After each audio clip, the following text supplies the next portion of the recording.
कि 1930 में पंडित जवाहरलाल नेहरू और महात्मा गांधी ने पूर्ण स्वराज्य की क्या हम अपने देश को आज़ादी को लेके रहेंगे, तो इस 26 जनवरी को के दिन को अमर बनाने के लिए 26 जनवरी 1950 को हमारे देश में संविधान लागू हुआ था और ये तिथि इतिहास के स्वर्णाक्षरों में लिखी गई। इसलिए बच्चों, आज हम इस तिथि को उन महान सेनानियों, स्वतंत्रता राजनायकों के बलिदान को याद करते हैं और साथ में ये प्रतिज्ञा करते हैं कि हम अपने इस झंडे की आन बान शान को हमेशा कायम रखेंगे।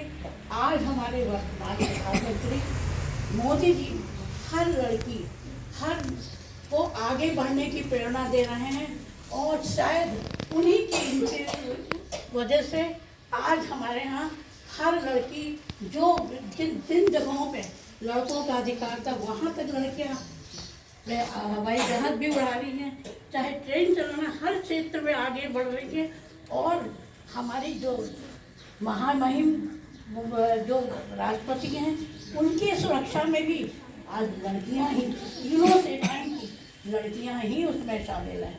तो बच्चों, आज के दिन हमको प्रण करना चाहिए कि हम अपने कर्तव्यों का पालन करेंगे और अपनी स्वतंत्रता को बचाएंगे। बहुत सुंदर निर्देश हुआ, क्योंकि गुरु है और गुरु के नाते मैं इसको निर्देश मिलता हूँ। मेरा आप सभी बच्चों से एक ही अनुरोध है कि आप सब बड़े होकर भविष्य में कुछ एक ऐसा प्रण कर लें, आज एक ऐसा विचार मन में लगाए कि हमको ये बनना है और उसी राह पे आगे बढ़े। ये तो रही आपके भविष्य और आज के प्रण की बात। अब ये 77वां गणतंत्र दिवस है, क्यों है ये आपको मालूम होना चाहिए, है ना? पता क्यों है? और गणतंत्र दिवस है क्या? देखिए, भारत आजाद हुआ था सन 47 में, पता है ना? सबको पता है 1947 में भारत आजाद हुआ था और उस आजादी में कितने लोगों ने बलिदान किया वो सभी आप कभी सुन चुके हैं अपने दीपिकाओं से, तो वो सब मुझे कहने की जरूरत नहीं है। असल में जब आजाद हुआ था उस समय हमारा अपना संविधान लागू नहीं था। भारत का संविधान या उसको आप कह सकते हैं नियम कानून जिसके आधार पे आगे बढ़ते वो लागू नहीं हुआ था। और भारत जो है वो उन्हीं ब्रिटिशर्स के संविधान केंद्रों में जिनको आज हम डॉक्टर अम्बेडकर के नाम से जानते हैं, कि हम समिति के प्रमुख थे।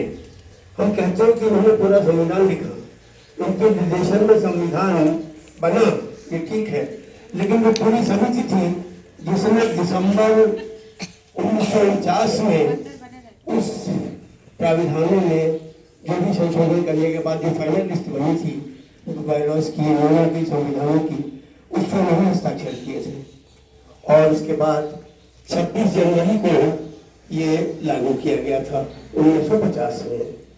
तो जो है इस वो 26 जनवरी 1950 को लागू हुआ था। ये हमारे देश का सबसे बड़ा संविधान है, जिसे डॉक्टर किसने लिखा था? डॉक्टर भीमराव अम्बेडकर ने लिखा था। कितने साल में लिखा था? 2 साल 18 में और 11 में लिखा।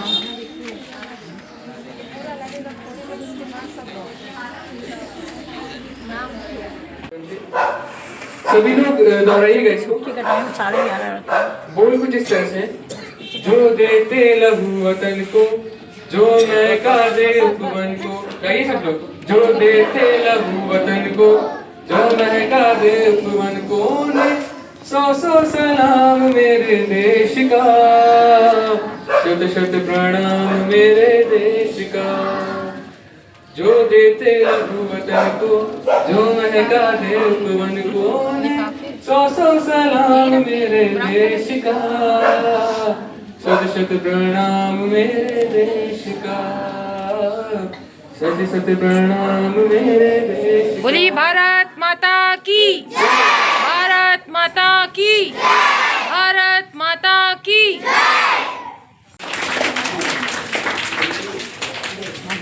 हेलो, अभी देखिए आपको बताएंगे ना भीमराव अम्बेडकर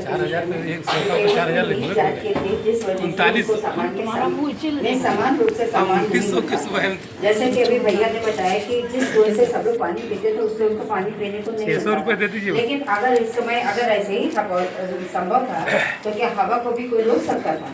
सूर्य की रोशनी को कोई रोक सकता था? नहीं रोक सकता है। जब हवा जो आप ले लो वही हवा हम ले रहे हैं, जिस सूर्य की गर्मी आप ले लो वही सूर्य के, तो पानी पीने से उनको क्यों रोका गया था?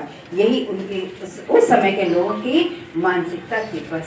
क्योंकि इंसान वो भी इंसान, हम भी सब इंसानों को समान आदर मिलना चाहिए जो आज हमारे समाज में बराबर मिल रहा है। ठीक है, किसी के साथ कोई भी जात पात का भेदभाव हमें नहीं करना चाहिए। हमेशा जब हम सम्मान देंगे किसी को तभी तो मुझे सम्मान मिलेगा। हम जिस भाषा में बोलेंगे वही तो भाषा मुझे वापस मिलेगी। इसलिए इस बात का आप लोग ध्यान दीजिएगा, जैसे आप लोगों को भी अपनी लाइफ में हमेशा सम्मान के साथ आगे बढ़ते हुए बढ़ जाना है। पीछे की ओर मुड़ के नहीं देखना। जब हम आगे बढ़ जाते हैं तो पीछे नहीं देखते हैं कि होगा आगे। अब आगे हमें मेहनत करके अपने लक्ष्य को प्राप्त करना ही हमारे इंसान की इंसानियत और अपने तभी इंसानियत हमारी पूर्ण रूप से सफल होगी जब हम अपने लक्ष्य को प्राप्त करेंगे। ओके, प्लीज नो उसको करना तो बुलाइए। वो डिवाइड रूल के माध्यम से जात पात सभी रिलीजन्स को अलग करके उस वक्त तक उन्होंने गांधी जी ने मना कर दिया, लेकिन उन्होंने एक रिजर्वेशन दे दिया हम लोगों को कि आप लोगों को सारी फैसिलिटीज मिलेंगी और इस तरीके से उन्हें एक रिजर्वेशन तो एटलीस्ट मिल गया। और जब 1947 में देश आज़ाद हुआ वहाँ पे उन्होंने ड्राफ्टिंग कमेटी बनाई और उन्होंने एक बुक लिखी, द प्रॉब्लम ऑफ अ रूपी, कुछ ऐसी बुक का नाम था, the problem of the rupee. उसके माध्यम से आज आरबीआई की स्थापना की गई है, उसी के बेसिस पे, उसी के आधार पर। और आज हम डॉक्टर भीमराव अंबेडकर जी को जितना ज़्यादा समझते हैं, उनकी तकलीफ़ें, उनकी जो जड़ थी, आज हम उनकी स्किल्स को देख लेते हैं कि उनके पास 32 डिग्रियां थी, 32 से भी अधिक डिग्रियां थी, लेकिन तब भी हम ये नहीं देखते हैं कि उन 32 डिग्रियों को हासिल करने के लिए उन्होंने जो मेहनत की, जो समस्याएं उन्होंने जिनका सामना किया, वो कोई आम समस्या नहीं थी, क्योंकि उन्होंने ऐसी ऐसी परिस्थितियों का सामना किया जिनके आने पर कोई भी इंसान नहीं हो सकता। तो हमें उनसे प्रेरणा लेनी चाहिए। और अब आपको कोई संदेश देंगे, देखेंगे कि कैसे मुझे अब अपने पद पर आगे बढ़ना है। इस बात को प्रेरित करेंगे कि आप हमेशा सफलता के कदमों को चुनते हुए आगे अपने लक्ष्य को प्राप्त कर सकें। ओके,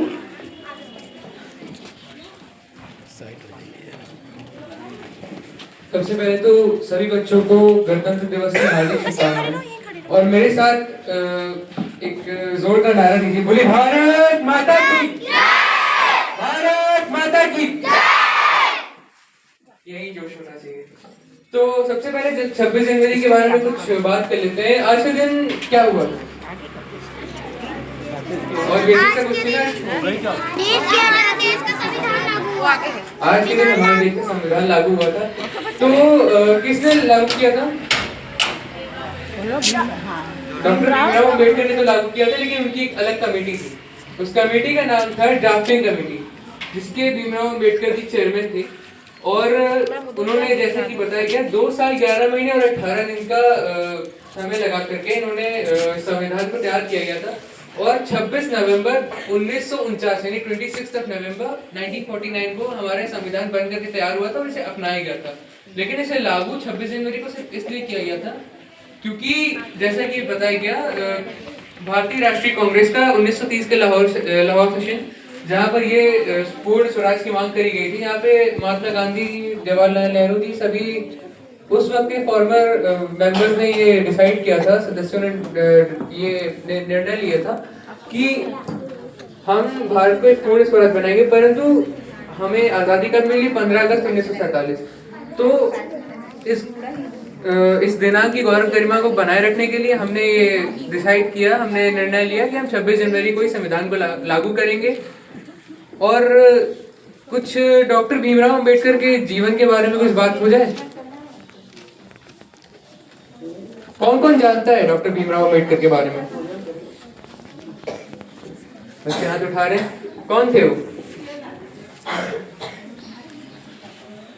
आप बता दीजिए। वो लॉ मिनिस्टर थे इंडिया के उस टाइम, मतलब पहले लॉ मिनिस्टर थे इंडिया के। जब हमारी पहली कैबिनेट तैयार हुई थी इंडिया की, तब उस वक्त वो पहले लॉ मिनिस्टर बने थे और उन्हें father of Indian national constitution भी माना जाता है। अच्छा, डॉक्टर भीमराव अम्बेडकर की जब बात आती है तो जैसे कि हम जानते हैं उनका जो जन्म हुआ था वो कुछ दलित समाज में हुआ था, जो कि हमारे समाज की थोड़ी नीची जात होती है। तो उस वक्त उनको जो आज हमें जो फ्रीडम मिलता है, जो लिबर्टी मिलती है, जो एकतावाद का जो एक वो होता है, उस समय क्योंकि बात काफी पुरानी है, तो 20वीं सदी में ऐसा माना जाता था, 20वीं सदी की शुरुआत में यानी 1908 1909 में, उस समय ये मान्यताएं थी कि जो निचली जात के लोग होते हैं, जैसे दलित हो गए, महर हो गए, हरिजन वगैरह, इन लोगों को ज़्यादा इम्पोर्टेंस नहीं मिलती थी। इनफैक्ट इन लोगों को कुछ काफ़ी नीचे नजरिए से देखा जाता था। उस वक्त जब उनका जन्म हुआ तब काफ़ी उन्हें अपने बचपन में काफ़ी सारी चीज़ें देखने मिली। स्कूल में बाकी बच्चों के साथ नहीं बैठाया जाता था, पढ़ने के इच्छुक थे वो, लेकिन उन्हें स्कूल में बाकी बच्चों के साथ नहीं बैठाया जाता था, उन्हें ज़मीन पर बैठाया जाता था। टीचर भी उन्हें प्यार से नहीं, हमेशा दुत्कार के रखते थे। और उन्हें स्कूल में जो कुआं था वहाँ से उन्हें पानी भी नहीं पीना चाहिए। एक बार उन्होंने स्कूल के कुएं से पानी पी लिया था तो उन्हें बहुत मार पड़ी। तब से उनके मन में बात बैठ गई थी कि सार्वजनिक स्थल, मतलब कुआं जहाँ से सब लोग के पानी पीने का अधिकार होता है, वहाँ हम लोग को पानी नहीं पीने दिया जा रहा है। वहाँ से उनके मन में बात लगती थी कि गलत तो हो रहा था उस समय, क्योंकि जो निचले जात के जो लोग थे, जो निचले समाज के जो लोग थे, महाजन, हरिजन, महर हो गए, दलित हो गए, इन लोगों को ज़्यादा दिया नहीं जा रहा था, मतलब जिस तरीके से इनको ट्रीट किया जाता था।